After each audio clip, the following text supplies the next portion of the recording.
गांव के कोने पर एक पुराना नियम का पेड़ खड़ा था। उसी पेड़ के नीचे रघु रोज सुबह अपना छोटा सा दाल चावल का ठेला लगाता था। ठेले पर एक बड़ा भगोना दाल का, एक भगोना चावल का और 2-4 कटोरियां। दिन भर मुश्किल से 5-6 ग्राहक आते थे। उस दिन भी धूप तेज थी। रघु अपने ठेले के पास बैठा सोच रहा था कि आज फिर कितना कम धंधा हुआ। तभी एक आदमी जो रोजाना उसके यहाँ खाना खाता था। अरे रघु भाई, तुम ये ठेला चलाकर घर कैसे चलाते हो? रघु ने एक लंबी सांस ली और बोला, क्या बताऊं भैया, मुश्किल से घर का खर्च निकलता है, ऊपर से पुराना कर्ज भी है। अब तो बस इसी में गुजारा कर रहे हैं। अरे यार, दाल चावल बेच के क्या कमाओगे? कभी कुछ नया बनाने का सोचा? नहीं भैया, दूसरा कुछ बनाना आता ही नहीं। खेत भी नहीं है कि खेती करूं, जो आता है वही बेच रहा हूं। देख भाई, अगर आगे बढ़ना है ना तो कुछ अलग करना पड़ेगा। लोग नए स्वाद के पीछे जाते हैं। ये कहकर वो चला गया।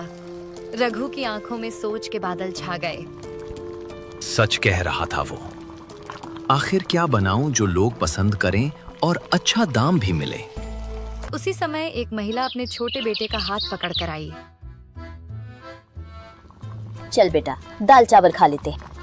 नहीं माँ, मुझे दाल चावल नहीं चाहिए, मुझे बिरयानी खानी है। बेटा मुंह बिगाड़ते हुए बोला, बेटा यहाँ बिरयानी नहीं मिलती और वो बहुत महंगी भी होती है। चल दाल चावल खा ले। नहीं, मुझे नहीं खाना। महिला ने मजबूरी में ठेला छोड़ दिया और बेटे को लेकर चली गई। रघु ये सब चुपचाप देख रहा था। उसके मन में एक बिजली सी कौंधी। बिरयानी, हाँ, लोग बिरयानी पसंद करते हैं, महंगी भी है, शायद यही बिके। शाम को जब रघु ने ठेला समेटा और घर पहुंचा तो उसका चेहरा उम्मीद से चमक रहा था। कमला, उसने अपनी पत्नी को आवाज दी।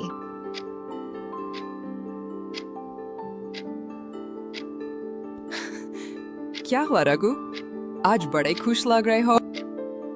सोच रहा हूँ कल से ठेले पर बिरयानी बेचें, लोग पसंद भी करेंगे और मुनाफा भी अच्छा होगा। कमला चौंक गई। बिरयानी? लेकिन बनाएगा कौन? मुझे तो नहीं आती। रघु कुछ पल सोचता रहा, फिर बोला, सलीम को क्यों ना पूछूं? वो होटल में काम करता है, उसे तो बिरयानी बनानी आती होगी। वो जरूर सिखा देगा। कमला हंस दी। ठीक है, पूछ लेना। अगर सच में सीख गए तो हो सकता है हमारी किस्मत बदल जाए। रघु के चेहरे पर उम्मीद की किरण चमक उठी। उस रात वो देर तक बैठा तारों को देखता रहा और मन ही मन ठान चुका था, कल से जिंदगी बदलनी है, किसी भी कीमत पर।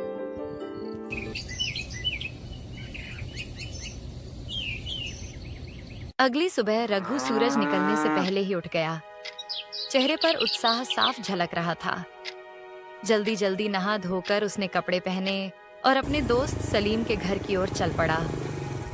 गांव की पगडंडी पर हल्की हल्की धुंध थी, मगर रघु के कदमों में एक नई उम्मीद की रफ्तार थी।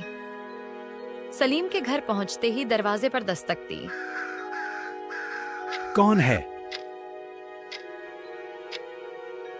अरे रघु, बड़े दिनों बाद आए हो भाई। हाँ यार, काम के चक्कर में समय ही नहीं मिल पाया। सोचा आज आकर तुमसे कुछ जरूरी बात कर लूं। अरे आओ आओ अंदर। सलीम ने उसे चारपाई पर बैठाते हुए कहा, क्या बात है? चेहरे से तो लग रहा है कोई बड़ा फैसला लेने वाले हो। रघु ने गहरी सांस ली। सलीम भाई, तुम्हें पता है मेरी हालत कैसी है? ठेले पर दाल चावल बेच बेच कर गुजारा मुश्किल हो गया है। कर्ज का बोझ भी बढ़ता जा रहा है। सोच रहा हूं कुछ नया करूं और इसी वजह से तुम्हारे पास आया हूं। सलीम ने गंभीर होकर पूछा, क्या मदद चाहिए भाई? जो होगा मैं जरूर करूंगा। रघु ने थोड़ी हिचकिचाहट के बाद कहा, भाई मुझे तुमसे बिरयानी बनाना सीखनी है। सुना है तुम्हारी बिरयानी का जवाब नहीं। सलीम का चेहरा खिल गया। अरे बस इतनी सी बात। ये तो बड़ी आसान चीज है, बताता हूँ। रघु उत्सुकता से उसकी बात सुनने लगा। सलीम बोला, सबसे पहले बताओ, मटन की बिरयानी बनाओगे या चिकन की? मटन की। गांव में लोग मटन ज्यादा पसंद करते हैं। ठीक है। सलीम ने हाथ से इशारा करते हुए समझाना शुरू किया। तो सबसे पहले मटन को अच्छे से धो लेना, फिर उसमें दही, लाल मिर्च पाउडर, खड़े मसाले, तेल, हरी धनिया और पुदीना डालकर अच्छी तरह मिक्स कर दो। इसे कुछ देर मैरिनेट होने दें। रघु उत्सुकता से उसकी बात सुनने लगा। सलीम बोला, जब तक मटन मैरिनेट हो रहा है, तुम चावल उबाल लो। उसमें भी खड़े मसाले और थोड़ा नींबू डालना, इससे खुशबू बढ़ेगी। फिर मटन को धीमी आंच पर पकाना, करीब 90% पक जाए, तब उसके ऊपर चावल डालकर ढक दो। फिर 30 मिनट दम लगाना और तैयार।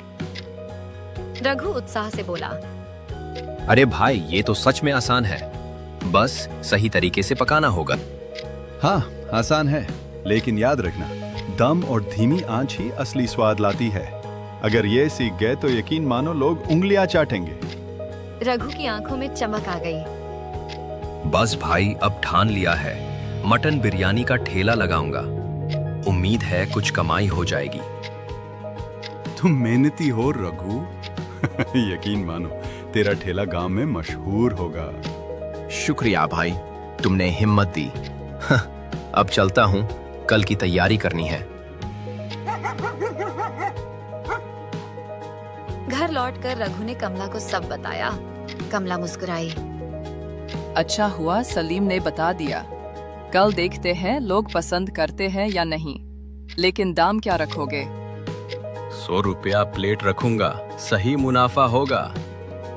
ठीक है, तो फिर अब इसे तैयारी शुरू कर दो। रघु के दिल में नई ऊर्जा थी। उस रात उसने बिरयानी का हर स्टेप बार बार याद किया और अगली सुबह का सपना सजोते हुए तैयारी में लग गया।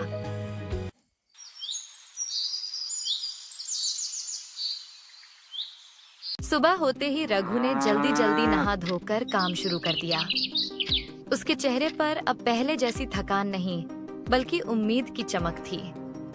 उसने ताज़ा मटन अच्छे से धोया और सलीम की बताई रेसिपी याद करते हुए उसमें दही, लाल मिर्च पाउडर, खड़े मसाले, पुदीना और हरा धनिया डालकर प्यार से मसालों में लपेट दिया। कामला, देखना, आज गांव में ऐसा स्वाद फैलेगा कि लोग खुद चल कर आएंगे। हाँ, भगवान करे आज तेरा ठेला लोगों की पसंद बन जाए। मैं भी तेरी मदद करती हूँ। रघु ने चावल उबालते हुए नींबू का रस और मसाले डाले। रसोई से फैलती खुशबू ने खुद रघु को भी भूख महसूस करवा दी। बड़े बड़े हांडों में बिरयानी भरकर उसने ठेला सजाया और गांव के मुख्य चौराहे पर पहुंच गया।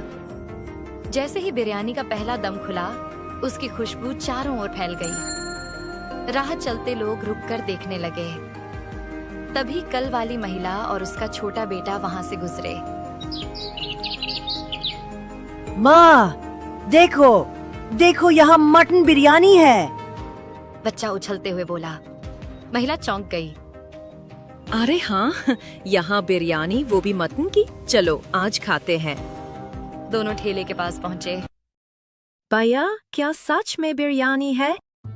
हाँ दीदी, आज स्पेशल मटन बिरयानी है। एक बार खाकर देखिए, उंगलियां चाटते रह जाएंगी। अच्छा, कितने की प्लेट है? बस 100 रुपए की एक प्लेट, और उसमें 2 बड़े मटन के पीसेस मिलेंगे। रघु ने प्यार से एक प्लेट परोसी। महिला और बेटा जैसे ही खाने लगे, उनके चेहरे खिल उठे। अरे भाई, ये तो कमाल की बिरयानी है। महिला ने चौंक कर कहा। बेटा खुशी से बोला, माँ, ये तो रेस्टोरेंट से भी अच्छी है। एक प्लेट और दे दो। महिला हंसते हुए बोली। रघु के दिल में खुशी की लहर दौड़ गई। उसने तुरंत दूसरी प्लेट बना दी। महिला ने खाते खाते कहा, भैया, अब दाल चावल मत बनाना, तुम्हारी मटन बिरयानी तो लाजवाब है।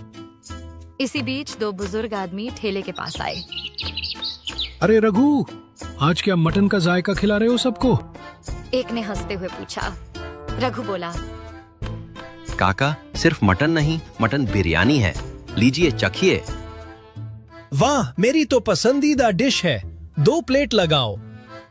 जैसे ही बुजुर्गों ने पहला निवाला लिया, एक ने उंगलियां चाटते हुए कहा, भाई क्या बात है, ये तो सच में लाजवाब बनी है।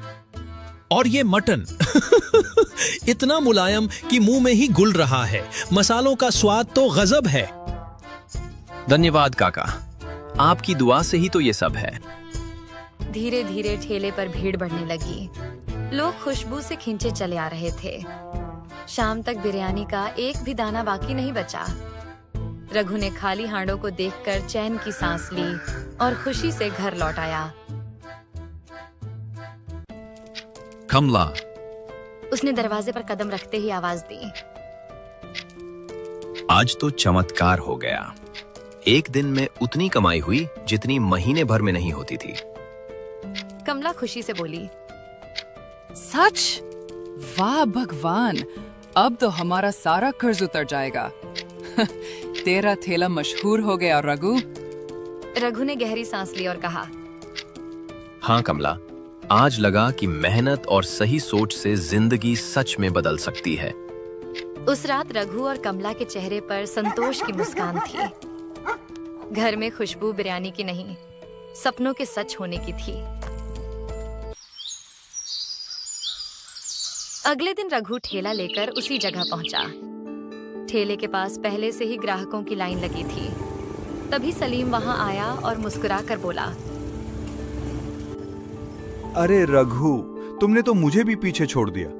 पूरी बिरयानी की खुशबू गांव में फैल गई है। रघु हंसते हुए बोला, अरे यार, पहले खुद खा तो लो, फिर बताना कैसी है। सलीम ने सिर हिलाया। खाने की जरूरत नहीं। लोगों की तारीफें सुनकर ही पता चल गया है कि तूने कमाल कर दिया है। रघु भावुक होकर बोला, भाई, ये सब तेरी वजह से हुआ है। तूने मुझे रास्ता दिखाया। तेरे इस एहसान को मैं जिंदगी भर नहीं भूलूंगा। अरे यार, दोस्तों के बीच एहसान नहीं होता। तेरी मेहनत ही तुझे यहाँ तक लाई है। धीरे धीरे रघु की बिरयानी का ठेला गांव में मशहूर हो गया। अब वो सिर्फ ठेले वाला नहीं, सबकी पसंदीदा बिरयानी वाला रघु बन चुका था। गरीबी और कर्ज की जगह उसके घर में अब खुशियां और तरक्की की खुशबू फैल चुकी थी।